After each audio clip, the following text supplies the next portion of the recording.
네, 안녕하세요. 김승호입니다.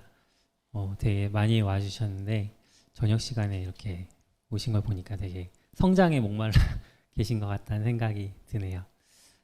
저도 한 2년 정도 코로나 때문에 이제 발표 같은 것들 잘 못하다가 오랜만에 발표 자리에 서니까 지금 되게 긴장을 많이 한 상태고, 그래서 혹시 제가 중간에 부족한 모습들 보여드리더라도 좀 양해를 부탁드립니다.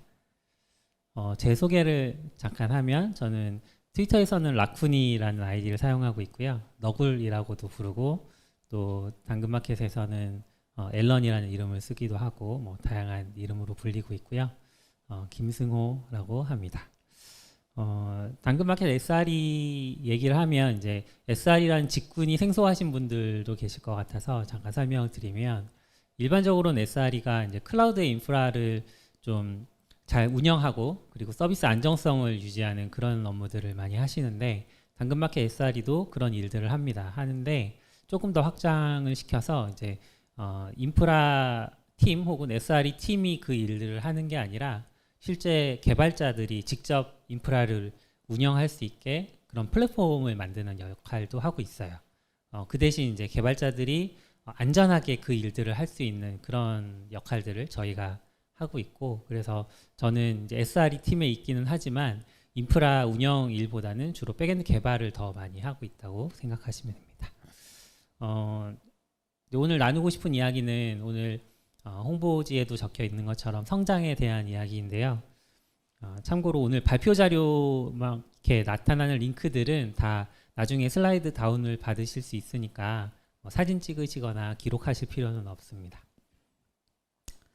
시작하기 전에 이제 두 분께 감사를 드리고 싶은데, 저희 회사 동료분들이거든요. 근데 어제 저의 발표를 미리 듣고 피드백을 많이 해주셔서 그 덕에 이제 오늘 발표가 조금 덜 지루하고 어떻게 보면 공감을 좀 더 살 수 있는 그런 발표가 되지 않을까 생각을 합니다. 감사합니다. 그럼 시작을 해보겠습니다. 혹시 이 자리에 나는 다 성장했어, 완벽해, 이런 분이 계실까요? 네, 당연하겠지만 아무도 안 계신 것 같고, 그런 분이라면 이 자리에 신청해서 오지도 않으셨을 것 같아요. 얼마 전에 이제 한참 화제가 됐던 필즈상 수상하신 허준희 교수님 아시죠? 그분을 뭐 제가 직접 여쭤보지는 않았지만 그분을 모셔서 성장 다 하셨나요? 이제 더 이상 성장이 필요 없으신가요? 여쭤봐도 그분도 나는 더 성장해야 돼, 할 게 너무 많아, 배울 게 너무 많아 라고 아마 답을 하실 것 같아요. 성장이 필요하다는 거는 다시 말해서 지금 부족한 부분이 있다는 건데, 우리는 이제 업무에 치여서 살다 보면 내가 뭐가 부족하지? 이런 부분들은 쉽게 좀 알아채지 못하는 경우들이 있는 것 같아요. 그래서 그런 부분들을 좀 말씀을 드리고 싶었어요. 그래서 되게 다양한 이야기들을 드릴 텐데, 그런 이야기들 중에서 내가 저걸 놓치고 있었구나, 이런 것들 하나라도 발견해 가신다면 제 발표가 좀 성공했다고 생각을 합니다. 이야기 앞서서 이제 제 경력을 다시 한번 좀 설명을 드려야 될 것 같아요. 그래야 이제 중간중간에 나오는 이야기들의 맥락이 좀 더 전달이 될 것 같은데요. 저는 2014년부터 개발을 시작했어요. 그때 이제 유아동 콘텐츠를 만드는 회사에서 일을 시작했고, 한 5년 정도 일을 하다가 미디어 스트리밍을 하는 스타트업으로 옮겨서 2년 정도 일을 했고, 그 이후에는 이제 리뷰 플랫폼이라는 스타트업을 또 2년 정도 다녔습니다. 그러다가 이제 최근에 당근마켓에 합류를 해서 지금 한 4개월 차, 되게 신규 입사자의 티를 막 벗은 그런 상황입니다. 근데 개발 전에도 경력이 좀 있어요. 개발 전에 이제 제일 왼쪽에 보시면 출판 편집자로 7년 정도 일을 했었습니다. 이를테면 이제 중간에 전직을 한번 한 거죠. 출판 편집자가 하는 일을 잠깐만 소개를 시켜 드릴게요. 출판 편집자는 이제 좋은 원고 혹은 좋은 원서를 발굴을 합니다.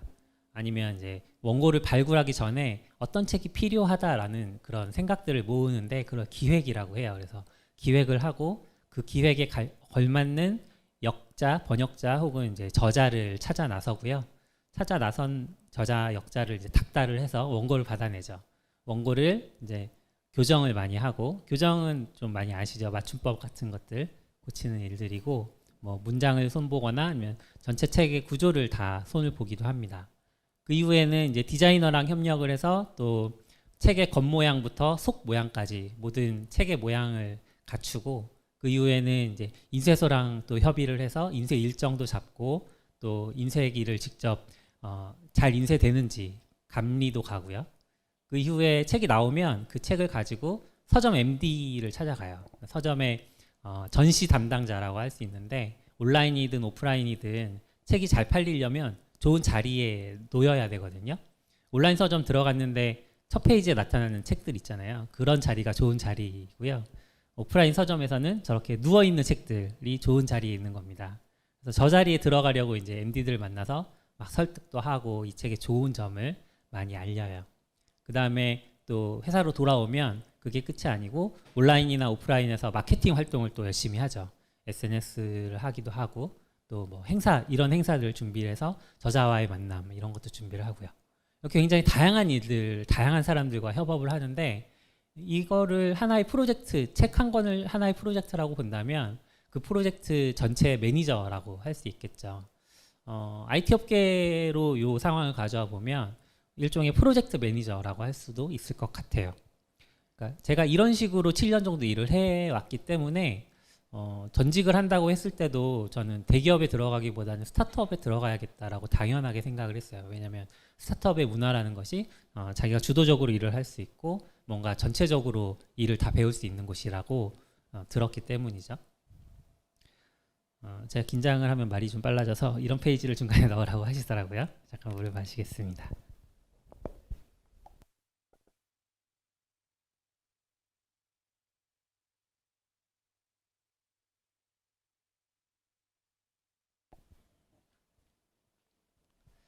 그래서 이번 강연을 준비를 하면서 지난 9년 정도, 그리고 출판 경력까지 합치면 15년 정도 제가 직장 생활을 하면서 이제 다양한 동료들을 경험했을 텐데, 저분은 정말 잘한다, 저분은 정말 뛰어나다, 저분께 배울 점이 많다, 이런 분들의 장점들을 좀 이제 생각을 해봤어요.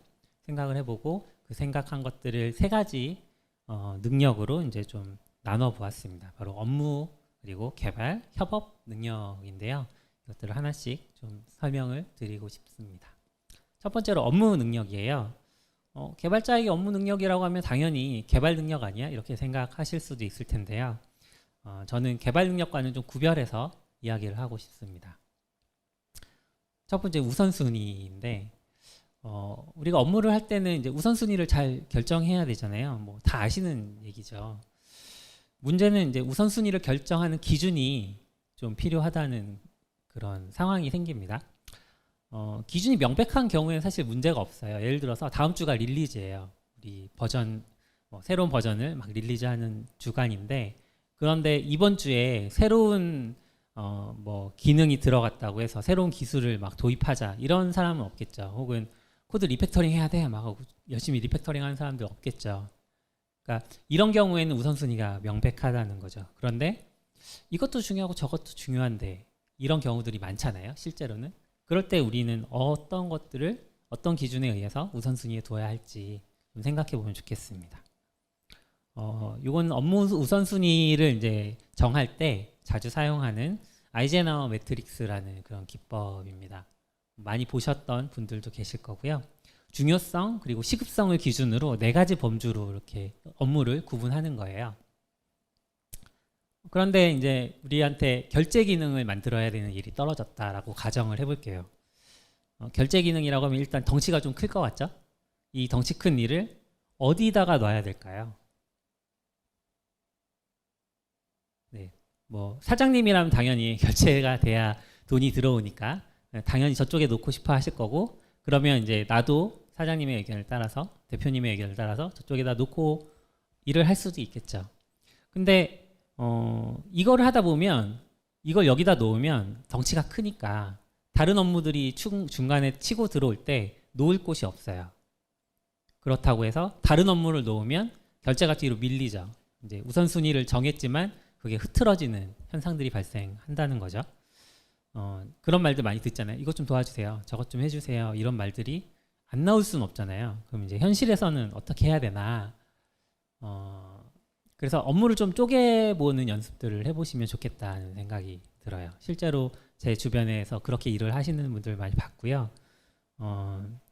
그래서 새로운 업무가 들어오면 이제 그 업무들을 배치를 하면서 또 배치를 바꾸기도 하면서 계속 우선순위를 그때그때 조정을 해가는 거죠. 유연하게. 그리고 잘게 쪼개 놓았다 보니까 일단 중요한 거, 뭐 예를 들어서 API 스펙 결정이라고 하면 저 일을 빨리 쳐내는데 집중하면 그 일은 끝낼 수 있잖아요. 그리고 뭐 동료에게 도움을 드린다거나 할 수 있는 거죠. 요 중요성과 시급성 같은 경우에는 맡은 직무나 직군에 따라서 좀 똑같은 일이라도 다른 곳에 배치를 시킬 수도 있어요. 예를 들어서 CTO 같은 경우에는 이제 채용이 굉장히 중요한 이슈가 될 텐데 그런 분들한테는 이제 기술 블로그 글쓰기 같은 거를 뭐 남에게 위임할 정도로 이렇게 중요하지 않는 일로 둘 수는 없겠죠. 그런 분들은 기술 블로그 글쓰기를 뭐 하루에 2시간, 3시간씩 시간을 할당해서라도 반드시 해야만 하는 일로 이렇게 둘 수도 있을 거고요. 여기서 이제 가짜 응답 주는 API 개발 저 부분이 조금 이제 궁금하신 분들도 있을 것 같아서 조금 더 설명을 드려볼게요. 사람마다 좀 다르게 일을 하실 테지만 저는 이런 방법을 많이 사용합니다. API를 이제 만들자라고 하면 API에 어떤 데이터들이 들어가야 되는지는 이제 같이 회의를 통해서 결정을 하겠죠. 그 결정된 내용을 바탕으로 API 개발을 할 텐데 개발하기 전에 먼저 저렇게 가짜 데이터를 응답해주는 API를 만드는 거예요. 이거는 언제 실행을 해도 항상 저 데이터밖에 안 넘어가겠죠. 하지만 이 API를 배포를 해두면 뭐 이렇게 개발 서버에라도 배포를 해두면 프론트엔드 개발자 입장에서는 너무 편한 거예요. 왜냐하면 이 API가 없으면 이 스펙을 자기가 직접 데이터로 만들고 구현을 해서 API를 직접 찌르지 않고 일단은 그 데이터 가지고 막 사용을 하다가 API 완성됐어요 하면 그때 그 데이터 가져오는 부분 막 고치고 이런 어떻게 보면 숙제를 안고 가야 되는 그런 부분들이 생기잖아요. 근데 이런 API가 존재하면 실제로 존재하는 것처럼 이제 사용할 수 있으니까 좀 편해 보이는 거죠. 이런 좀 팁들이 있다고 말씀을 드렸고요. 백엔드 입장에서도 뭐 요거 만들어 두면 실제로 작동하지는 않지만 잘 작동하지는 않지만 실제 API를 만들기 전까지 어떻게 보면 시간을 버는 셈이 되기도 하기 때문에 이런 것들을 활용하시면 좋을 것 같아요. 아이젠하워에서는 이제 4가지로 업무를 분류했는데 그게 조금 복잡하다고 생각되시면 다른 방법도 있습니다. 축구도 팀으로 하는 운동이잖아요. 개발도 팀으로 하는 어떤 업무고 축구할 때 이제 내가 공을 받았어요. 그러면 2가지 중에 하나를 시도를 해야 돼요. 내가 만약에 골문에서 가깝다 그러면 슛을 해야 되는 거죠. 그리고 골문에서 멀거나 막 수비수가 많거나 이러면 동료한테 패스를 해주는 거죠. 네, 슛과 패스. 근데 제일 안 좋은 건 이런 거예요. 공을 계속 가지고 있어. 나 혼자만 몰고 다녀. 이러면은 수비수들이 달려들어서 공을 뺏겠죠. 회사에서도 마찬가지라고 생각을 했어요. 일감을 맡았어요. 내가 그러면 슛을 하든 패스를 하든 둘 중에 하나를 빨리 해야 되는 거죠. 슛을 한다는 건 뭘까요? 그 업무를 완벽하게 다 처리를 하는 거예요. 완벽하게 빼고 처리를 한다는 거예요. 아니면 패스를 하는 거죠. 동료한테 위임을 하든 아니면 내가 할 부분까지 빨리 끝내고 동료한테 넘겨주든 이런 식으로 주고받기를 빨리빨리 하는 거예요. 안 풀리는 문제가 있다. 내가 뭔가 업무를 진행하고 있는데 풀리지 않아요. 문제가. 너무 어려워요. 막 찾아봤는데 모르겠어요. 그럴 때 패스하는 방법은 이 업무 너무 어려워요. 나 지금 이거 모르겠어요. 도와주세요 라고 SOS를 요청하는 게 되기도 하고요. 혼자서만 오래 붙들고 있으면 이 사람이 일을 하고 있는 건지도 모르고 이 사람이 어떤 어려움에 닥쳐 있는지도 모르는 그런 상황들이 생기는 거니까요. 그러면 이제 공을 뺏기는 상황이 발생하겠죠. 뭐 두 가지 분류 방식을 설명드렸는데 그런 방식들을 꼭 사용하시라는 건 아니에요. 그냥 자기만의 업무 방식들을 사용하셔도 무방합니다. 중요한 거는 내 업무가 동료의 일을 맡고 있다고 하면 그 업무를 우선순위를 높여서 처리하자는 그런 얘기였어요. 요거는 보시면 금방 아실 것 같은데 우리가 노란색 업무를 진행한다고 가정을 해볼게요. 그러면 동료가 그 일을 맡아서 한 4시간 정도 반나절 혹은 한나절 정도 일을 처리를 해야 돼요.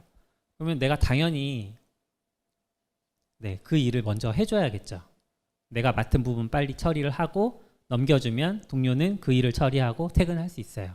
물론 뭐 동료가 다른 일들도 하겠지만 더 필요하겠지만 그래도 일의 맥락을 끊고 내일 하는 일, 오늘 할 일 이렇게 나눠서 진행할 수 있는 거죠.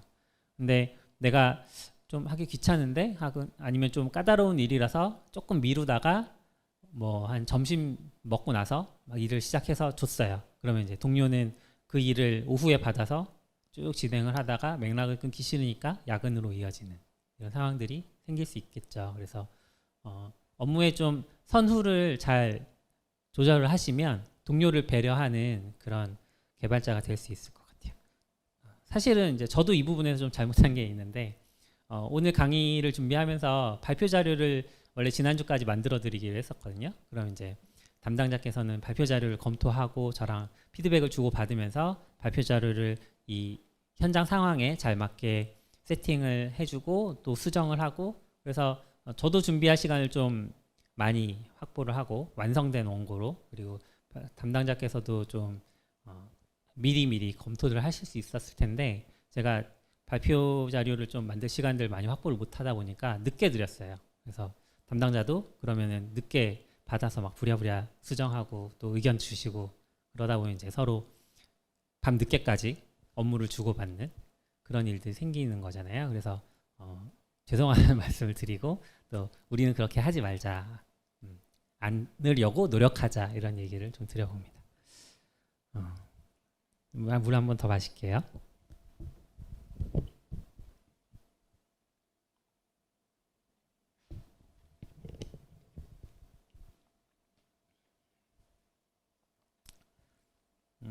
두 번째로 이제 앞서서는 우선순위를 정하는 문제를 이야기했다면 이제 그 정한 우선순위를 지켜내는 이야기를 해보고 싶어요. 이런 요청 많이 들어오지 않나요? 이거 하나만 해줄 수 있어요? 네, 업무를 막 하고 있는데 막 집중하고 있는데 동료가 조심스럽게 다가와서 정말 미안하다는 표정으로 이거 하나만 해줄 수 있어요? 이런 얘기를 많이 하는데 이 요청의 함정은 이 일을 하다 보면 그 일과 연관된 다른 일로 빠져들고 그러다 보면 또 다른 일로 빠져들고 이런 식으로 해서 결국 내가 원래 하던 일로 돌아오지 못하는 그리고 내가 뭘 하고 있었는지 잊어버리게 되는 그런 함정들이 생기곤 한다는 거예요. 그러니까 나는 원래 이런 우선순위로 일을 하려고 했는데 중간에 다른 일이 치고 들어왔어요. 거기까지는 오케이. 근데 그 일이 우선순위가 한참 높아져 버리는 상황들이 발생하는 거죠. 저도 이제 업무를 막 하고 있었는데 동료를 보니까 동료가 개인 스크럼을 한다는 거예요. 그게 뭐예요? 여쭤봤더니 그분이 이제 이런 식으로 아침에 출근을 하면 혼자서 스크럼을 하는 거예요. 스크럼 미팅을 하는 거예요. 그래서 그날 꼭 챙겨야 되는 업무를 이제 슬랙에 보면 개인창 있잖아요. 뭐 아니면 카카오톡 같은 경우에는 개인 카카오톡 그 메시지를 보낼 수 있으니까 거기다가 내가 오늘 꼭 챙겨야 되는 업무들을 적어놔요. 그리고 이제 뭐 뭘 해야 되지 오늘? 그럴 때 이거 한번 쳐다보고 점심 먹고 돌아왔을 때 한번 보고 또 아니면 이거 해줄 수 있어요? 부탁 들어주고 와서 내가 뭐 해야 되더라? 라고 해서 한번 쳐다보고 하면 이제 놓치는 업무를 줄일 수 있다. 그래서 저도 시도를 해봤고 한 4, 5년 정도 계속 하고 있는 것 같은데 이러면서 좀 놓치는 업무를 많이 줄일 수 있었어요. 그리고 뭐 어떤 일들이 치고 들어올 때 급하게 뭐 그 일을 해주거나 아니면 다른 데 가야 된다고 하면 그 업무를 개인창에 빨리 적어놓고 나중에 이제 챙겨준다거나 이럴 수도 있어서 좋더라고요.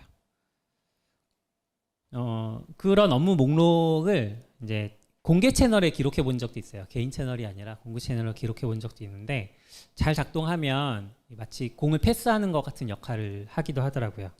요 화면은 이제 제가 회사 동료의 그런 메시지를 보고서 요런 업무를 하시려고 하는구나. 근데 마침 제가 아는 내용이었어요. 저의 업무랑 관련이 있는 내용이어서 제가 요번에 이런 거 만들었는데 요런 거 써보시면 어때요? 라고 이제 권유를 하는 거죠. 근데 서로 이런 것들 공유하지 않고 있었으면 그 사람은 그 사람 나름대로 일을 하겠고 저도 저 나름대로 저 사람은 왜 내가 만든 거 안 써? 라고 생각을 할 수 있잖아요. 그래서 공개 채널에 쓰는 것도 좋은 기법인 것 같아요. 혹은 이제 제가 공유한 업무 계획에 동료가 질문을 던질 수도 있어요. 이거 잘 이해가 안 가는데요. 혹은 이거는 어떤 식으로 업무를 하려고 해요? 이렇게 물어보기도 하는 거죠. 이것도 이제 그런 케이스였고요. 그래서 인스테스트라는 거를 이제 제가 용어를 썼는데 저 질문을 읽고 나서 저도 부랴부랴 찾아봤어요. 내가 너무 생각 없이 인스테스트를 쓰는 건 아닐까? 그래서 저 용어는 뭐 어떤 의미이고 그 용어를 통해서 내가 하고 싶은 건 뭐다 이렇게 설명을 드리면서 저도 좀 더 명확해지고 저분도 그런 지식들을 잘 전파받을 수 있었던 거죠. 이게 또 공개 채널에 있다 보니까 좋은 건 저분은 그냥 개인적으로 궁금해서 올렸지만 저 지식이 저분의 질문과 저의 답변이 이제 조화를 이렇게 함께 있으면서 다른 분들은 이제 궁금했지만 이미 답변이 달려 있는 거죠. 그런 식으로 이제 팀 전체에도 지식이 퍼질 수 있는 그런 효과도 누릴 수 있습니다. 다만 이제 한 가지 조심할 점이 있는데 제가 한 회사에서 요거를 시도하다가 부작용을 발견했어요. 이제 회사의 분위기에 따라 다를 텐데 어떤 회사는 요거를 하면 업무 보고가 돼 버리더라고요. 그러니까 이거 하고 퇴근할 때도 요거 해서 너 오늘 계획한 것 중에 뭐뭐 했는지 기록해 이런 식으로 해버리니까 좀 되게 압박이 되고 좀 재미가 없었어요. 그러니까 원래의 의도와 많이 벗어났던 케이스도 있으니까 회사의 분위기를 잘 보시고 도입해 보시면 좋을 것 같습니다. 마지막으로는 이제 우선순위를 조정해 가는 거예요. 아까도 말씀드렸던 것처럼 중간에 들어오는 업무가 없을 수는 없어요. 그러면 이제 그 업무들을 적당히 재배치하면서 우선순위를 조정해 가야 되는데요. 스타트업 구인 공고 많이 보셨죠? 그러면 꼭 빠지지 않고 등장하는 표현이 자기주도성이라는 표현이에요. 그런 표현들 많이 보셨을 텐데 그 표현이 쉽게 생각하면 뭐 그냥 알아서 일 잘하는 사람을 이제 그렇게 좀 멋있는 말로 포장을 한 거잖아요. 근데 오해해서 자기주도성 있는 사람 뽑고 싶다면 나는 자기주도성 있으니까 내가 하고 싶은 일을 할 거야 라고 생각하시면 안 된다는 말씀을 드리고 싶어요. 시스템이 잘 갖춰진 회사들 다니는 분들을 보면 이제 이런 용어들을 많이 들으셨을 거예요. OKR, 뭐 KPI, MBO, 저는 이번에 처음 봤지만 BSC 이런 용어들을 통해서 회사가 결국 하고 싶은 건 회사의 목표를 팀원들에게 전달하겠다 이런 목표가 있는 거죠. 회사의 목표를 계속 상기시켜 주는 거죠. 주기적으로. 개인 업무 우선순위도 당연히 이 목표들에 맞춰져서 가야 되는 거죠. 그렇죠? 네.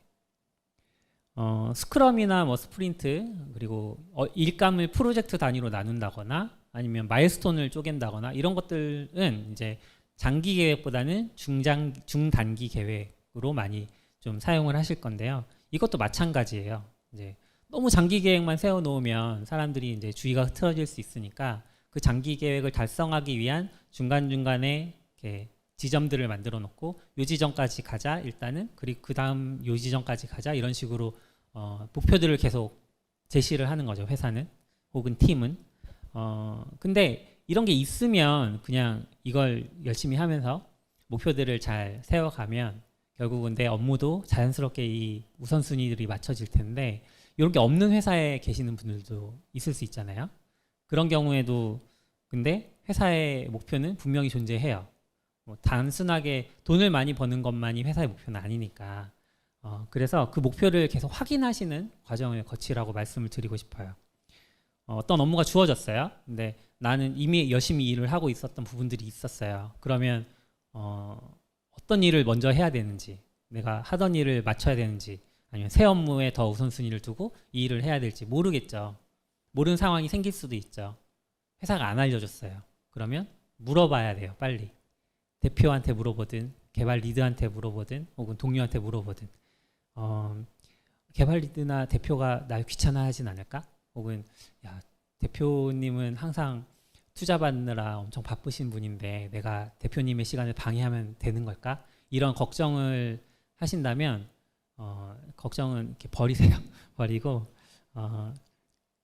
반대로 생각을 해보는 거죠. 내가 만약에 회사가 중요하게 생각하지 않는 일을 하느라 시간을 막 쏟고 있어요.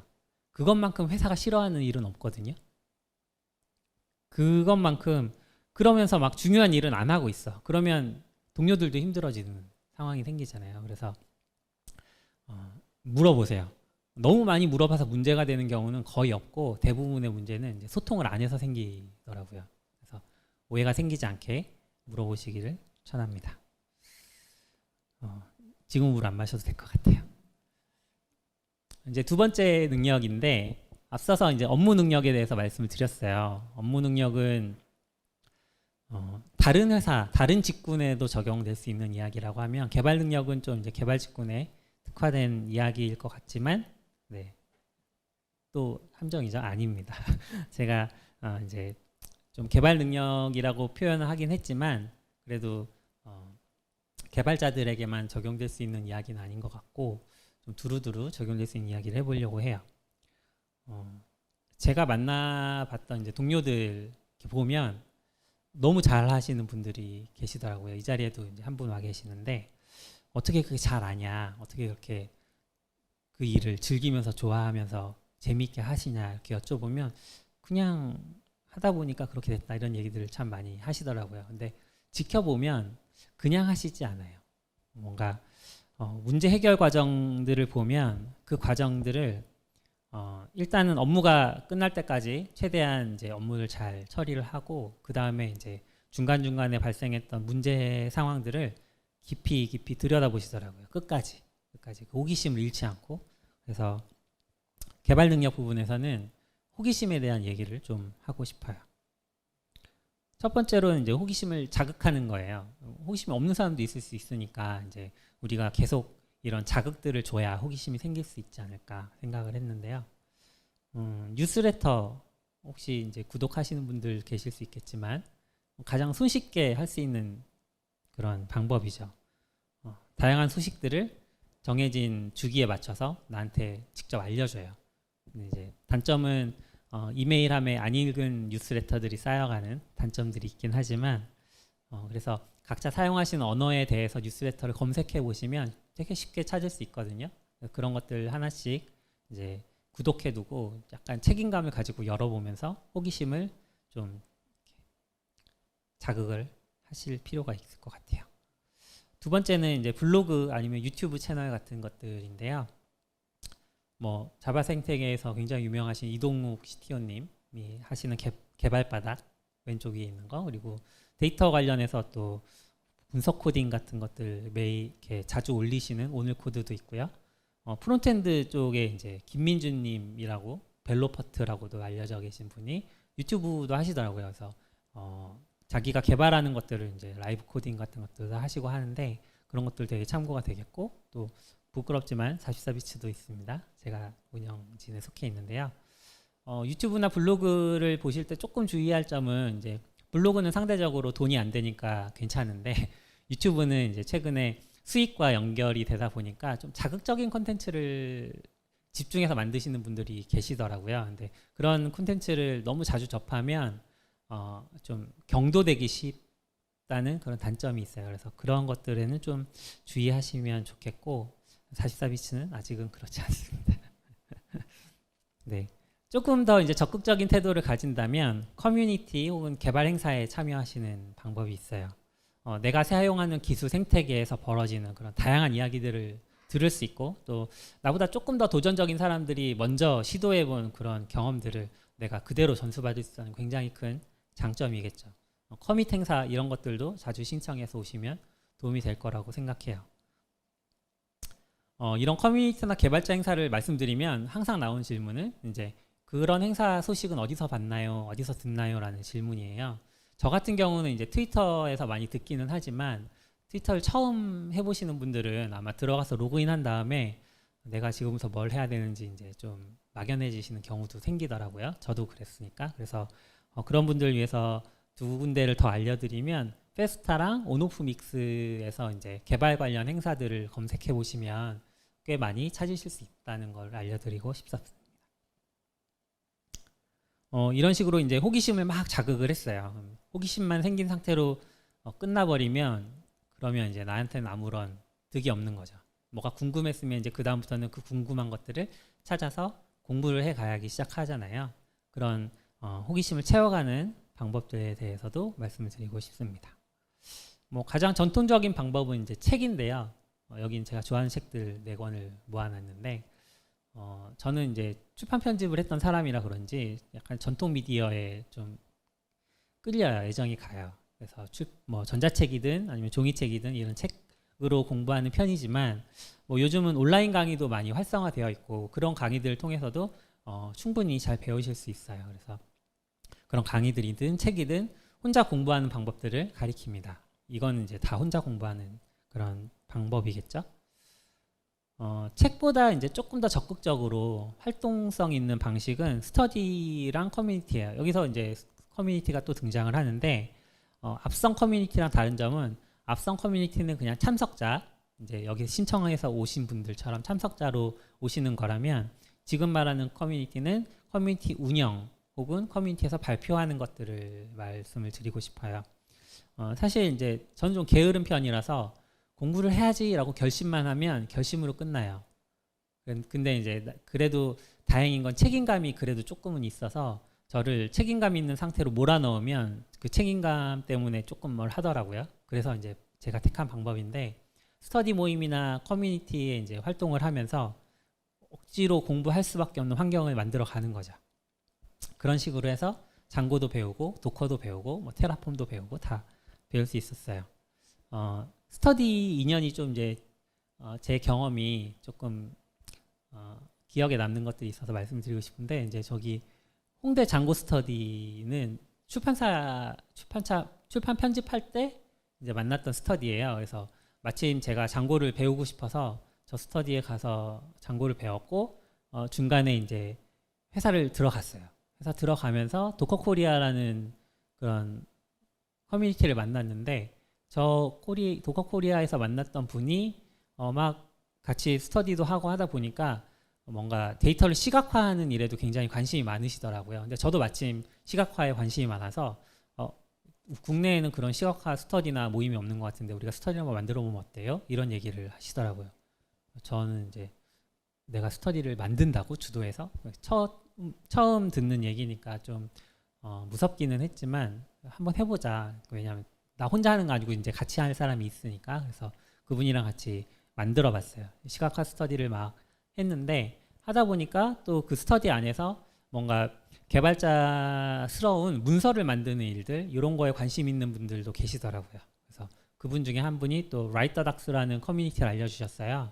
저 커뮤니티는 이제 기술적인 문서를 만드는 그런 커뮤니티인데 그 외국에 이미 커뮤니티 행사들이 벌어지고 있었고 국내에서 한번 저 모임을 해보자 그런 얘기들을 하셔서 그래요? 그럼 저것도 우리가 만들까요? 해서 이제 서울 모임을 만들어 보기도 했고요.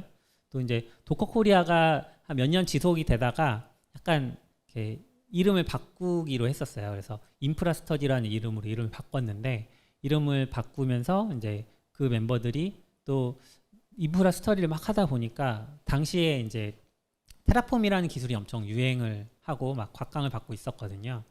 테라폼 좋아하는 사람들끼리 하시코프라는 회사, 그러니까 테라폼을 만든 하시코프 유저 그룹을 한번 만들어 보면 어떠냐 서울에 그런 얘기를 해서 또 이렇게 파생이 돼서 이렇게 오고 또 이제 앞서서 뭐 저한테 이런 모임 해보자 저런 모임 해보자 이런 분들 계시다고 했잖아요. 그런 분들끼리 또 팟캐스트를 한번 해보면 어떠냐 그래서 그렇게 만들어진 게 또 44비츠기도 하고요. 이런 식으로 이제 인연이 쭉 계속 이어지더라고요. 스터디할 때 이제 또 하나의 팁은 제가 책임감을 말씀드렸잖아요. 그냥 스터디 운영이 아니고 약간 총무 회계 이런 것들을 일부러 맡았어요. 그래야 안 빠지니까 모임에. 그래서 저를 좀 몰아 넣었었다.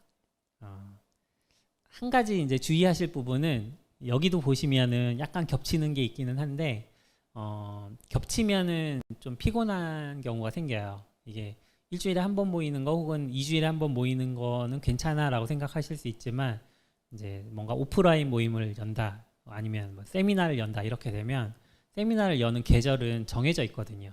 날씨 좋은 가을 아니면 봄 이렇게였는데 그런 막 행사가 겹치고 나는 내가 무슨 영화를 누리자고 이런 스터디를 2개나 들어서 이런 고생을 하나 막 이런 자괴감에 빠지실 수 있으니까 한 개씩 이렇게 조금씩 시도해 보시면 좋을 것 같습니다. 커뮤니티나 스터디를 막 하다 보면 거기서 많은 분들을 만나게 되잖아요. 그러면 이제 그 인연이 이직이나 구인으로 이어지는 경우들도 굉장히 많아요. 왜냐하면 스터디나 커뮤니티에서 이제 지식을 공유했으니까 저 사람이 어떤 내용을 알고 있고 저 사람이 어떤 수준으로 이 기술을 다루는지는 이미 파악이 끝났어요. 일종의 기술 면접이 끝난 거죠. 게다가 뭐 참여하는 모습이나 그리고 뭐 이렇게 끝나고 뒤풀이를 가서 뭐 밥을 먹든 하다 보면 자연스럽게 저 사람이 어떤 성향의 사람인지도 파악이 되죠. 컬처핏도 끝났죠. 그러니까 내부에 추천할 만한 인재인지 아닌지가 제 수준에서는 이미 그 결정이 된 거예요. 이제 괜찮은 사람이다 싶으면 회사 내부에 추천을 해서 우리 회사 데려오기도 하고 또 그렇게 이어지다 보면 이제 내가 또 다른 사람의 추천을 받아서 다른 회사로 자연스럽게 옮겨가기도 하고 하는 거죠. 저도 프로그래머 이제 처음 전직할 때 파이콘 덕을 굉장히 많이 봤거든요. 조금 이따가 말씀 더 드릴게요. 마지막으로는 이제 내가 관심 있고 좋아하는 기술을 사용할 수밖에 없는 환경에 들어가야 되는데 회사에 다니면 그게 될 것 같지만 회사가 내가 좋아하는 기술을 안 쓸 수도 있잖아요. 저는 예를 들어 파이썬 개발자인데 회사는 노드를 써. 이런 환경일 수도 있죠. 그럴 때 사용할 만한 방법이에요. 요 트리를 보시면 뭐가 떠오르시나요? 혹시 작년 크리스마스 무렵이 떠오르시는 분들도 고개를 끄덕끄덕 하시는데 네트리를 꾸며줘라는 서비스였고 작년에 굉장히 화제였죠. 근데 이 서비스도 사이드 프로젝트였어요. 사실 어떤 회사가 팀으로 움직인 게 아니고 그냥 마음 맞는 사람들이 모여서 사이드 프로젝트를 하나 해볼까? 이런 걸 만들어 보면 어떨까 해서 시작했던 건데 나중에 사용자가 굉장히 몰리면서 이제 대용량 트래픽을 운영해보는 경험까지 하시는 그런 이야기들도 들을 수 있었어요. 그래서 시간과 노력이 좀 많이 들어가기는 해요.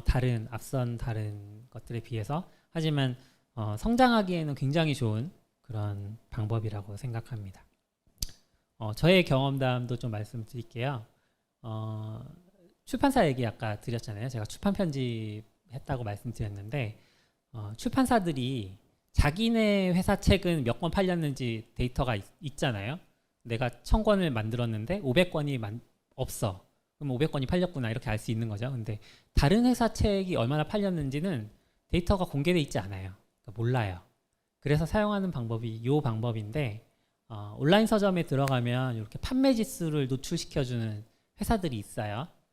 이 회사의 판매 지수를 보고 그 다음에 우리 회사 판매 지수랑 다른 회사 책 판매 지수랑 비교를 해보면 대충 비슷하구나. 그럼 이 책은 얼마 정도 몇 권 정도 판매가 됐겠네. 이렇게 이제 추측하는 어림짐작하는 그런 방식으로 다른 회사 책의 판매 정도를 파악을 하는데요. 이게 왜 중요하냐 하면 만약에 우리 회사에서 파이썬 책을 새로 내고 싶어요. 근데 이 책이 약간 실력 있는 사람들 위한 파이썬 책이에요. 그러면은 몇 권이나 팔릴지를 미리 좀 예측을 해야 되거든요.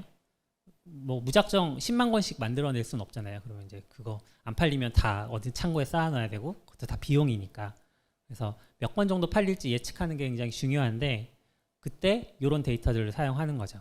만약에 우연찮게도 작년쯤에 다른 출판사에서 비슷한 수준의 책을 냈는데 판매 지수가 뭐 요 정도였어. 이 책은 한 2,000부 정도 팔렸겠구나. 그러면은 우리 책도 1년에 2,000권 정도 판매된다고 가정을 해보자. 이런 식으로 접근을 하는 거죠. 근데 문제는 이 판매 지수가 공개된 데이터긴 하지만 온라인 서점이 이렇게 막 시계열 그래프로 쫙 보여주거나 하진 않거든요. 오늘 그때 지수는 보여주지만 그럼 이제 사장님한테 가서 사장님 이거는 작년에 다른 책 보니까 한 점수가 만점이니까 우리 책도 만점 정도 될 것 같아요. 2,000권 만드시죠. 이렇게 제안을 해야 되는데 제안을 할 수가 없는 거죠. 사장님이 그래요? 제 기억엔 다른데요? 라고 하면 서로의 기억이 상충되고 누가 말이 맞는지는 아무도 모르잖아요. 뭐 회사에 가서 물어보든지. 그래서 이제 제가 만들었던 거는 이거를 매일매일 크롤링 해주는 그런 회사 자체에 그런 시스템을 하나 만들었어요. 그래서 그 시스템을 만들었더니 이제 그래프로 그려줘야겠다 싶어서 그래프로 그려주고, 그래서 도서 목록을, 관심 있는 도서 목록을 쭉 입력을 해놓고 매일매일 크롤링하는 그런 시스템을 만들었었는데, 문제는 이제 이게 혼자 개발을 하다 보니까, 뭐 회사에서 시켜서 한 건 아니거든요. 혼자 개발을 하다 보니까 내가 작동은 되는데 잘 작성한 건지, 이게 클린 코드인지 소위 말해서 그런 확신이 안 들었어요. 그래서 파이콘, 아까 얘기 드렸죠. 파이콘 가서 약간 무턱대고 이렇게 사람 만났을 때 서로 코드 보여주기를 했어요. 너 어떤 사이드 프로젝트 만들고 있니? 난 이런 걸 만들고 있어. 난 출판사에 다니고 있는데 이런 거에 장고에 관심이 있어서 장고로 이런 걸 만들어 봤어. 상대도 이제 막 자기가 만든 거 보여주더라고요. 나는 사이드는 아니고 회사에서 이런 거 만들어 가지고 막 어드민 툴을 이렇게 쓰고 있어. 그래서 막 대화를 했는데 나중에 그분이 제가 처음 들어간 회사의 CTO였다는 거를 알게 됐어요. 그래서 이제 어떻게 보면은 저는 자연스럽게 포트폴리오를 이제 보여드린 거고, 물론 그때 당시에 코드는 굉장히 형편없는 수준이었을 거예요, 제 추측상. 하지만 그분이 그런 사이드 프로젝트를 하면서 제가 이렇게 하려는 어떤 의식이 굉장히 강하다, 의지가 강하다는 것을 아셔서 저를 뽑아주셨다고 생각을 합니다. 그래서 나중에 이제 그 회사에 이력서를 넣고 취직까지 이어졌었죠. 지금 이제 언급한 다양한 도구들을 이렇게 수동적이든 혹은 능동적인지, 개인적인지 협력적인지로 이제 이렇게 표현을 해보면 이렇게 좀 나눠 갈 수 있을 것 같아요. 뭐 수동적이 나쁘다, 능동적이 좋다 이런 얘기를 하려는 건 아니고, 다양한 방법들이 있으니까 내가 평소에 자주 쓰던 거 말고 안 쓰던 것도 좀 해보시라고 말씀을 드리고 싶은데, 이제 제 경우에는 예전에는 좀 개인적이고 수동적인 사람이었거든요. 그래서 막 뉴스레터나 책만 보고 이랬던 사람인데, 그런 분들은 조금 더 능동적이고 협력적인 방법들로 이렇게 나오실 필요가 있다. 그래야 약간 우물을 탈출할 수 있는 그런 기회가 되는 것 같습니다. 그래서 많이 권해드리고 싶어요. 네, 물 한 번 또 먹을게요.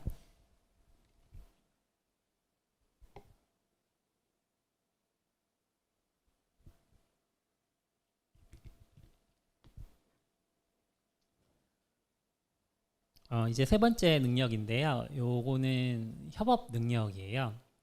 협업을 많이 이야기를 하시는데 구체적으로 어떤 것이 협업인지 이런 것들 한번 다뤄보고 싶습니다. 일반적으로 API 성능을 나타내는 중요한 지표 중에 하나 이제 응답 속도를 얘기를 하시죠. 네. 그러면 이제 나를 응답 속도 API라고 표현을 한다면 나의 응답 속도는 얼마나 빠를지 한번 생각해 보신 적이 있을까요? 혹은 이제 나는 응답 속도는 굉장히 빠른데 내용이 허접해. 이렇게 해야 되는 일을 제대로 처리를 못하고 응답만 빨리 주는, 그것도 별로 좋은 상황은 아닐 수 있겠죠. 그래서 저는 개인적으로 이제 응답 속도도 중요하고 일 처리 자체도 중요하다, 이런 딜레마, 약간 둘 다 확보하기는 굉장히 어려운 그런 상황에 대해서 말씀을 드리고 싶어요. 예시거든요. 이건 파이썬 코드지만 좀 단순하니까 파이썬 모르는 분들도 좀 이해하실 수 있을 것 같아요. 숫자 2개를 받아서 더한 값을 리턴하는 그런 함수입니다. sum이라는 함수죠. 우리가 이 함수를 이제 수정하고 있다고 한번 상황을 가정해 볼게요. 정수 2개를 받아서 더한 값을 리턴하는데, 이 함수를 아래 요구사항처럼 수정을 해달라는 이제 요구사항이 들어왔어요. 그래서 숫자 2개 이상 받을 수 있게 고쳐달라. 그리고 정수 말고 실수도 처리했으면 좋겠다. 이제 꼭 파이썬이 아니어도 괜찮아요. 어떻게 바꿀지 한번 상상을 해보시겠어요? 네, 막 눈빛이 초롱초롱해요. 막 지금 머릿속에서 각자 어떻게 작업해야겠다 막 이렇게 생각하시는 것 같아요. 근데 갑자기 동료가 미안한 표정을 지으면서 혹시 뭐 하나만 여쭤봐도 될까요? 라고 왔어요. 그때 우리의 선택은 뭘까요? 1번 30분 뒤에 봅시다 라고 얘기해요. 2번 네 하고 자리에서 일어나요. 설문을 한번 해볼까요? 1번 맞고 틀리는 거 없어요. 괜찮아요? 1번 네. 2번 네, 제가 약간 방향성 있게 발표를 했나 봐요. 2번으로 많이 치셨는데 1번의 문제점은 이런 것들이 있을 거예요. 일단 30분 안에 작업이 안 끝나는 경우가 많아요. 그 추정이라고 하죠. 작업 시간 추정하는 건 항상 틀리더라고요. 그리고 이제 분명히 요 일은 30분 안에 끝났는데 고구마 줄기처럼 다른 일들이 엮여 있어서 그래서 그 일들을 하다 보면 결국은 또 늦어지는 그런 경우도 생겨요. 세 번째로는 30분만 기다려주세요를 반복하다 보면 사람들 인식에 저 사람은 좀 바쁜가 봐 이런 인식을 줄 수 있어요. 그럼 내가 요청하기 좀 미안하네가 되는 거죠. 그럼 이제 나한테 요청이 잘 안 들어오게 되는, 방해하지 말아야 되는 사람처럼 인식되는 경우가 있다는 좀 단점이 있고요. 그래서 1번과 2번을 잘 섞어서 써야 되긴 하죠. 2번의 문제는 가장 큰 건 요거겠죠. 내가 열심히 분석을 해놨어. 지금 여러분 다 썸 함수 어떻게 고칠지 머릿속으로 생각했잖아요. 근데 도와달라는 말에 갔다 오면 그 생각했던 거를 다시 처음부터 생각해야 되는 그런 부분들이 문제가 되는 거죠. 이게 썸 함수니까 간단해서 괜찮지만 만약에 내가 1시간 동안 레거시 코드를 막 이리저리 파헤치면서 드디어 맥락을 잡았다 라고 할 때 저런 요청이 들어오면 정말로 일어나기 싫잖아요. 그 일을 다시 하고 싶지 않으니까요. 그럴 때 이제 할 수 있는 팁을 하나 알려드릴게요. 1번의 경우, 그러니까 결국은 이제 1번과 2번을 선택하는 그 기준은 동료의 요청하는 업무가 얼마나 중요하고 급한지에 따라서 아마 여러분이 다 결정을 하실 거예요. 근데 1번인 경우에 괜찮은데 2번인 경우에도 그냥 일어나지 마시고 1분만요 라고 외치면 1분은 30분보다 훨씬 부담이 덜하니까 1분만요를 외치고 1분 동안 뭘 하시냐 하면 내가 생각했던 걸 우리말로 적어 놓는 거예요. 영어가 더 편하시면 영어로 적으셔도 되고요. 그래서 인자 두 개 이상을 받아야 된대. 그럼 이렇게 검색도 하고 찾아보니까 파이썬에서 이런 기법들을 쓰더라 라고까지 이제 알아봤을 거잖아요. 아직 작성하기 전이니까. 그러면 그 알아봤던 내용들을 적는 거죠. 그래서 파이썬에서 이런 걸 하더라 라고 이제 참고 문서 적어 놓고, 또 인트형이 아니라 플로트형을 다루려면 어떻게 해야지 라고 이제 마음속으로 생각했던 것들을 이렇게 간단하게 메모를 해놓고, 이러면 이제 다녀와서 동료의 업무를 처리하고 다녀왔을 때 이것만 읽어보면 금방 그 맥락을 다시 찾으실 수 있죠. 그래서 제가 직전 직장에서 CTO를 했었는데 CTO는 이거 하나만 봐주세요가 진짜 많거든요. 여러분 이렇게 제가 상상했던 것보다 한 100배 정도 더 많았어요. 근데 이제 그 요청을 다 거절할 수가 없으니까 이제 이런 식으로 계속 막 적어놓고, 그래서 하루 동안 이제 git 스테이터스를 살펴보면 주석만 쭉 있는 경우도 되게 많이 있기는 했어요. 하지만 그래도 금방금방 제가 처리하던 업무의 맥락으로 다시 돌아올 수 있었어요. 그래서 이 기법이 되게 저한테는 도움이 많이 됐습니다. 혹시 done is better than perfect 이라는 말 들어보신 분 계신가요? 조 벽에도 써있네요. done is better than perfect. 제가 좋아하는 말이기도 한데 완벽하기보다는 끝내는 것이 낫다라는 말이죠. 우리는 이제 보통 어떤 업무를 맡으면 이걸 완벽하게 처리해서 칭찬받고 싶어, 이런 좀 욕구가 있어요. 사실 저도 항상 칭찬에 목말라 있는 편이에요. 그래서 이제 발표 자료를 마지막까지 안 주고 계속 고치고 했었는데, 하지만 이 말이 대충 처리해라 이런 뜻은 아니라는 건 다 아시겠죠? 마무리할 시점, 마무리할 기준을 잘 파악하라는 거예요. 제가 자꾸 이런 말을 하면 이제 너무 트위터에 매몰된 인생을 사는 것 같지만, 트위터에서 봤는데 네, 저를 아는 분이 웃으시네요. 대충과 빨리의 차이는 필요 없는 걸 쳐내는 능력이다, 이런 얘기를 하시더라고요. 근데 굉장히 공감을 많이 했어요. 산을 푸르게 만드는 프로젝트를 하고 있다고 생각을 해봅시다.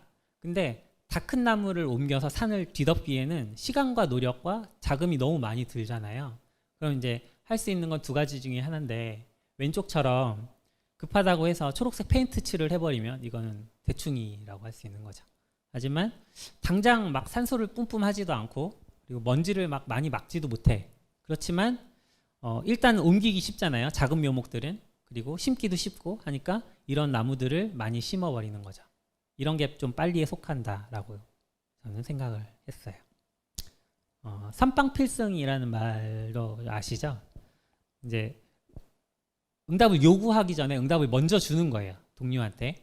뭐 이제 보통 높으신 분들이 그런 걸 많이 궁금해하거든요. 업무를 맡긴 다음에 저 업무가 얼마나 진행됐을까? 혹은 언제 끝날까? 이런 걸 궁금해하시는데 먼저 가서 이야기를 하는 거죠.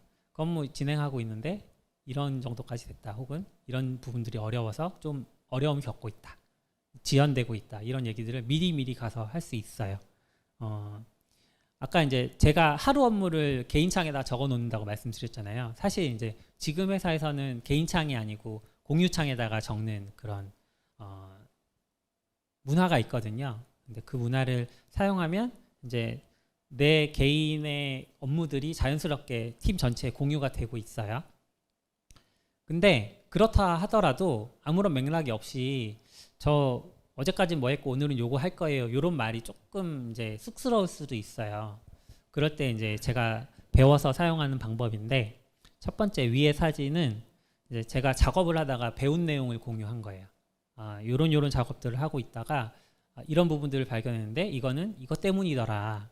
이런 내용을 적은 거죠. 그랬더니 이제 동료들이 얘가 지금 요런 거를 알려줬구나 해서 그치지 않고 얘가 지금 이런 일을 하고 있구나까지 이제 이 메시지 뒤의 일들까지 파악을 할 수 있게 되더라고요.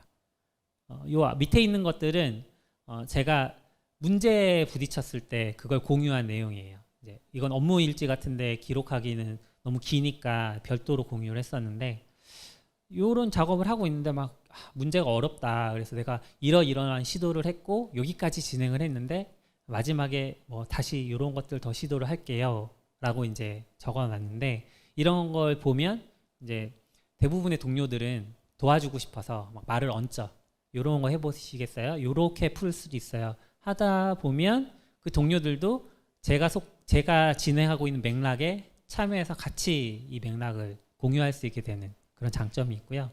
그러면 이제 당연하게 제 업무의 진행 상황도 파악이 되는 거죠.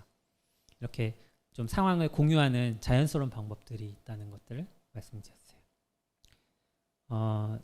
응답하기와 함께 협업에서 중요한 부분이 또 기록하기라고 생각을 해요.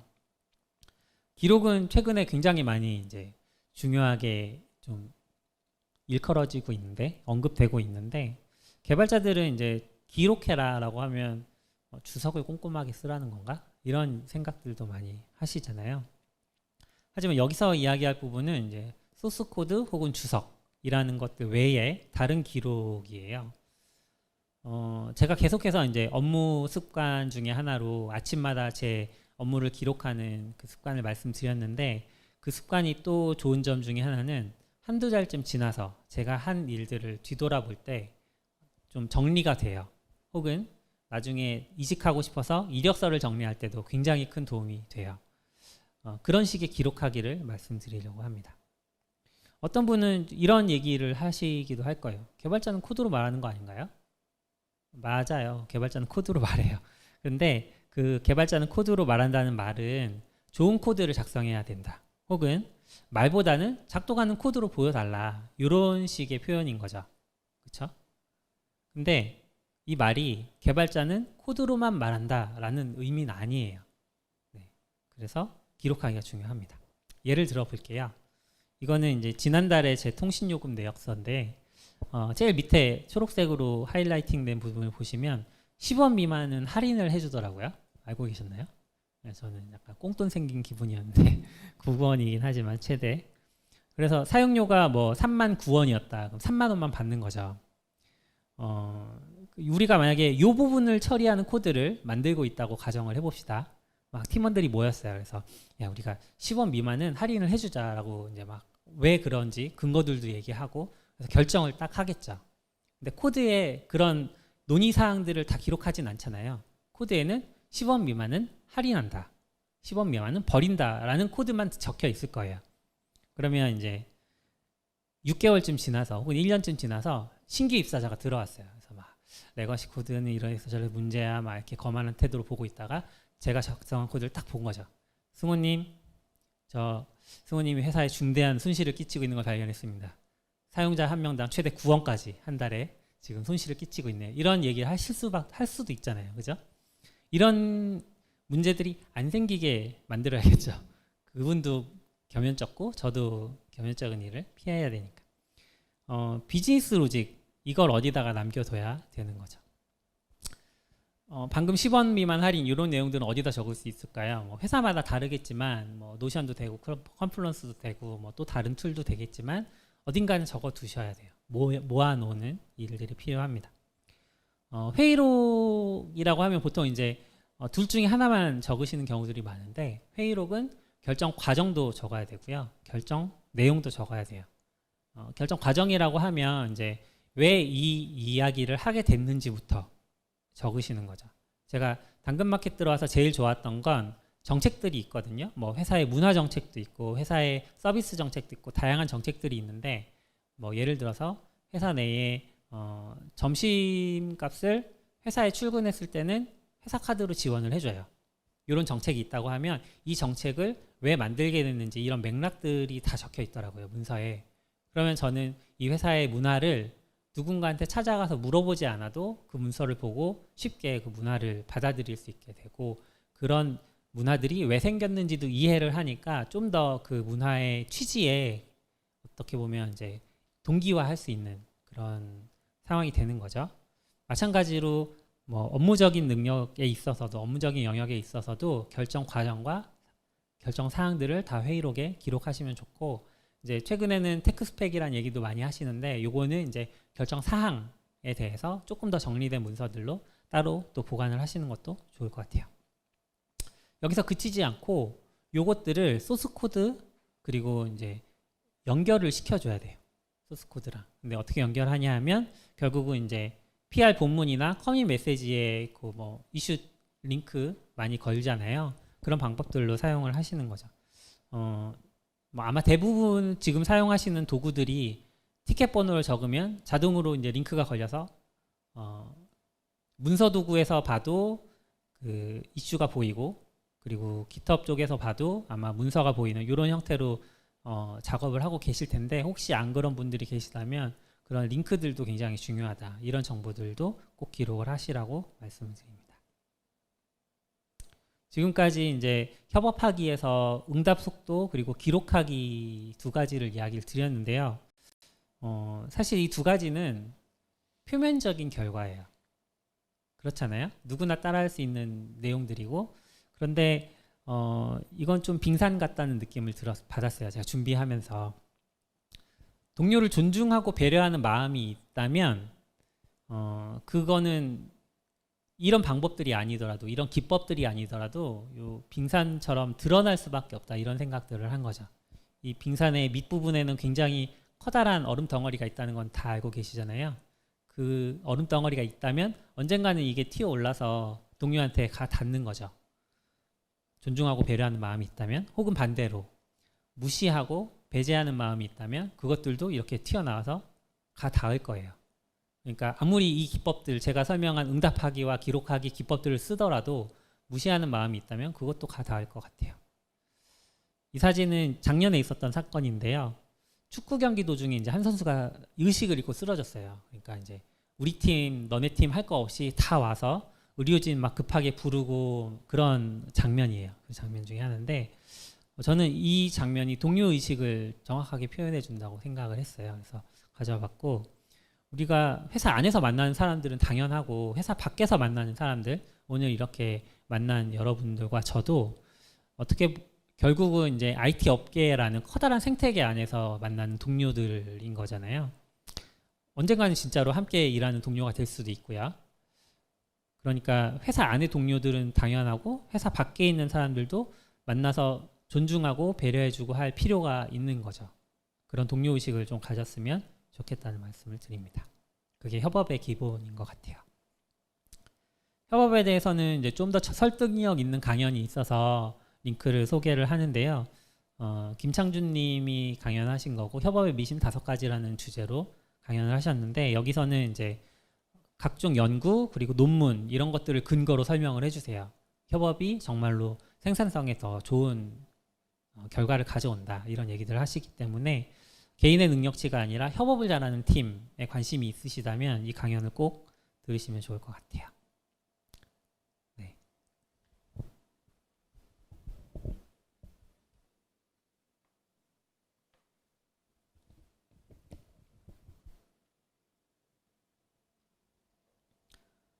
이제 마지막입니다.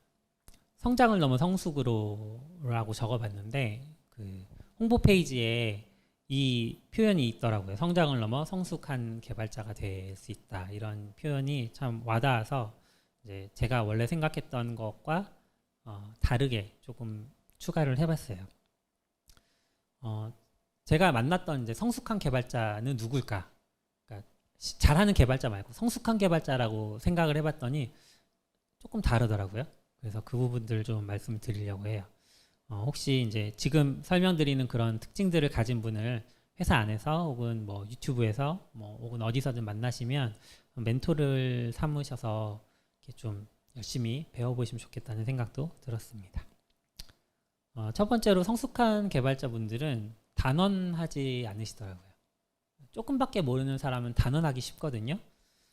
자기가 틀린 지식을 갖고 있는데 그게 틀렸는지 몰라요. 왜냐하면 그걸 알아차릴 만한 지식이 부족하니까요. 굉장히 슬픈 얘기이긴 하지만 반면에 성숙한 사람은 단언을 안 해요. 왜냐하면 내가 모든 걸 다 알고 있지 않다는 걸 알거든요. 그러니까 내가 모르는 영역에 대해서는 당연히 상대의 말을 존중하고 상대의 말을 들어주고 귀 기울여주고 내가 언제든 틀릴 수 있다는 사실을 인정하고 대화를 하는 거죠. 저 이제 개발자로 처음 일하던 시절에 그 아까 말씀드렸던 그 전직 막 하고 막 혼자 막 개발을 하고 있는데 장고 오류 페이지의 특징이 있거든요. 이렇게 노란색으로 옛날에는 노란색으로 좀 멋없게 나왔어요. 그 노란색 페이지를 보면서 막 머리를 쥐어뜯고 있으면 CTO님이 지나가시다가 뭐가 잘 안 되시나 봐요 하고 옆에 앉으세요. 자연스럽게. 그러면 이제 제가 그때까지 겪던 일들을 막 설명을 드리죠.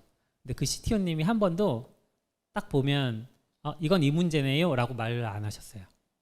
자연스럽게 제가 스스로 문제를 찾아갈 수 있게 이 부분은 이렇게 테스트는 해보셨나요? 이렇게 지금 설명하신 거에 의하면 요거는 이렇게 흘러가는 것 같은데 이 트래픽은 이런 식으로 흘러가는 것 같은데 그때 이 부분과 이 부분은 한번 같이 볼까요? 이런 식으로 계속 유도를 해 가시더라고요. 근데 저도 그러면서 설명하는 과정에서 제 스스로 깨달은 게 되게 많은 거죠. 스스로 이게 문제였구나. 막 한참 이거는 제가 아무리 봐도 이해가 안 돼. 이해가 됐어요. 막 이런 식으로. 그래서 그분을 보면서 이런 단언하지 않는 태도를 굉장히 많이 배웠어요. 두 번째로 이제 우월감을 드러내지 않는다고 표현을 했는데요. 여느 직군에 비해서 프로그래머들이 특히 이제 자기 직군을 우월하게 느끼는 그런 경우들이 좀 많은 것 같아요. 사실 이제 프로그램이 멋있다고 생각하시니까 프로그래머로 지금 일을 하고 계실 거예요. 저도 그렇게 생각해서 그 일을 하고 있는 거죠. 아이디어를 현실화할 수 있죠. 그리고 사람들이 내가 만든 서비스를 사용하니까 굉장히 흥미진진한 일이긴 한데 그렇지만 이제 내 분야가 얼마나 깊이 있고 방대한지 이걸 이해하는 사람이면 모든 전문 분야들이 다 그렇다는 거를 알 수 있잖아요. 짐작할 수 있겠죠. 내가 그 전문 분야를 잘 모르더라도 미루어 짐작할 수 있겠죠. 내 분야가 방대하니까. 그러니까 개발 직군이 아닌 다른 분을 만나더라도 당연하게 저 사람만의 고유한 영역이 있어 라고 인정해 줄 수 있고 그 사람의 전문성을 인정하고 또 같이 만났을 때 그 사람한테 배울 수 있는 기회를 굉장히 감사하게 여기더라고요. 종종 이제 프로그래밍 너무 힘들다. 기획자나 할까? 아니면 데이터 분석가나 돼볼까? 이런 얘기들을 쉽게 뱉는 경우들이 있어요. 근데 물론 이제 프로그래밍이 힘드니까 공감받고 싶어서 하는 말인 거는 알겠어요. 하지만 기획자나 데이터 분석가가 그 말을 들었을 때를 상상을 해보자고요. 그러면 프로그래밍 하는 사람이면 기획자는 쉽게 할 수 있나 보지? 쉽게 할 수 있다고 생각하나 보지? 이런 생각을 하시겠죠. 네. 그래서 저도 이제 그런 말들을 조심하는 거죠. 그런 말들 속에 쉽게 내뱉는 말들 속에 은근하게 우월감들이 들어가 있지 않을까 조심할 필요가 있겠다고 생각이 했어요. 마지막으로 이제 유행을 따라가지 않아요. 업계에는 항상 유행어가 있죠. 제가 개발을 막 시작하던 무렵에 유행하던 단어는 AJAX랑 유저 제너레이트 컨텐트였어요. 그게 뭔지 아시나요? 네. 유저 제너레이트 컨텐트는 사용자가 제작한 컨텐트라는 말이고요. 유튜브를 수식하는 단어로 사용됐었어요. AJAX는 지금 너무나 당연하게 사용하시는 프론트엔드에서는 뭐 일반적으로 사용하는 그런 통신 방식을 뜻하고요. 요즘은 이제 많이 유행하는 단어들이 뭐 DDD, MSA 이런 단어들이 사용되고 있죠. 근데 이런 용어가 중요한 걸까요? 진짜 이 용어들을 따라가면 내가 MSA 개발자야, 뭐 DDD 개발자야 이렇게 수식어 붙여가면서 나를 표현할 수 있을까요? 용어는 사실 현상을 분석해서 거기서 이런저런 유형이 보이면 거기다가 이름을 붙인 거잖아요. 그렇죠? 서버를 하나로 만들었는데 너무 몰리니까 힘들더라. 서버를 나누자. 나눌 때 이런저런 규칙들이 있으면 좀 편하더라. 그런 경험치들을 쌓아서 이름을 붙인 게 마이크로 서비스 아키텍처라고 한 거죠.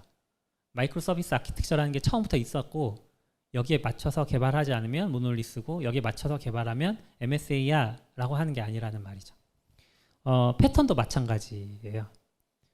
이런저런 패턴 이름이 되게 많은데 문제 해결을 하다 보니까 자주 반복되는 어떤 모양새가 있는 거죠. 코드 모양새가. 그런 거에 이름을 붙인 거죠. 이 모양새에는 뭐 싱글턴 패턴이라고 하자. 이런 식으로 이름을 붙인 거라는 거죠. 패턴이 먼저 있고 그걸 적용한 게 아니라는 말이에요. 요즘 MBTI가 굉장히 유행하고 있는데 MBTI도 비슷해요. ENFP라는 성격이 먼저 있고 우리가 거기에 맞춰서 태어나는 게 아니잖아요. 이런 성격을 가진 사람들을 우리가 ENFP라고 부르자 한 거잖아요. 네, 그래서 용어가 중요하지 않다, 뭐 용어를 쓰지 말자 이런 얘기까지는 아니지만 용어를 막 따라가고 새로운 용어를 추종하고 이러지는 말자는 거예요. 조금 부끄러운 얘기이긴 한데 저는 아직까지 패턴 책 하나를 제대로 본지를 않았어요. 끝까지 본 게 없어요. 하지만 제가 만났던 개발자분들이 운이 좋게도 다 성숙한 개발자분들이라고 생각하는 이유는 그분들이랑 같이 일할 때 제가 거의 대부분 패턴 이름을 몰라서 헤맨 적이 없어요. 은연중에 내뱉는 말들도 제가 물어보면 바로바로 그 패턴이 뭔지 잘 설명을 해주시기도 하고 혹시 여러분들 이제 모르는 용어를 만나면 이렇게 바로바로 물어보시면 좋고요. 그래서 그런 특징들이 있으시더라고요. 개발자분들한테. 그래서 새로운 용어를 쫓지 말고 그 용어를 사용만 하자라는 말씀을 드렸어요. 이제 정리를 해볼게요. 지금까지 이런 얘기들을 했죠. 업무 능력을 성장시키려면 우리가 우선순위를 잘 정하고 지키고 또 재조정해가는 그런 능력들이 필요하다. 기법들이 필요하다. 그리고 개발 능력을 성장시킬 때는 호기심을 잘 자극해가고 또 그걸 잘 채워가는 여러 가지 방법들이 있다. 협업 능력을 성장시키기 위해서 우리는 요청에 빨리 응답하는 방법들도 필요하고 또 기록으로 어떻게 전달할지 이런 것들도 고민하는데 그 밑바닥에는 결국 동료의식이라는 것이 있다. 근데 이 모든 거를 잘 챙겨야 우리가 뛰어난 개발자가 된다 혹은 성장할 수 있다 이렇게 얘기를 하는 건 아니에요. 앞서 말씀드렸던 것처럼 저도 못 챙기는 영역들이 많지만 다만 이 중에 하나라도 나한테 부족한 것들이 있다고 느끼셨을 때 그거를 채워가고 하다 보면 어느 틈에 성장해 있는 자기 자신을 발견하실 수 있을 거예요. 그리고 성숙한 개발자에 대해서도 제가 다뤘었죠. 주변에서 성숙한 개발자를 찾으시면 물론 되게 좋아요. 그분이랑 같이 일하는 경험들이 너무 기쁘고 즐겁고 한데 거기에서 그치지 말고 그러니까 찾는 데서 그치지 말고 여러분 스스로가 또 성숙한 개발자가 되는 것도 하나의 방법이죠. 누군가 나와 함께 일하는 것들을 즐거워한다는 건 굉장히 기분 좋은 일이니까요. 사실 저는 이제 앞서 말씀드렸던 그런 다양한 능력들보다도 좀 성숙한 사람이 되시기를 권해드리고 싶기는 해요. 성숙한 사람이면 능력은 좀 부족해도 같이 일하고 싶더라고요. 그래서 한 번 더 강조를 해보자면 쉽게 단언하지 않고 우월감을 드러내지도 않고 또 유행을 쫓지도 않았습니다. 오늘 발표 들어주셔서 감사하고 어디선가 또 개발자로 만나서 함께 일할 수 있으면 영광일 것 같습니다. 고맙습니다.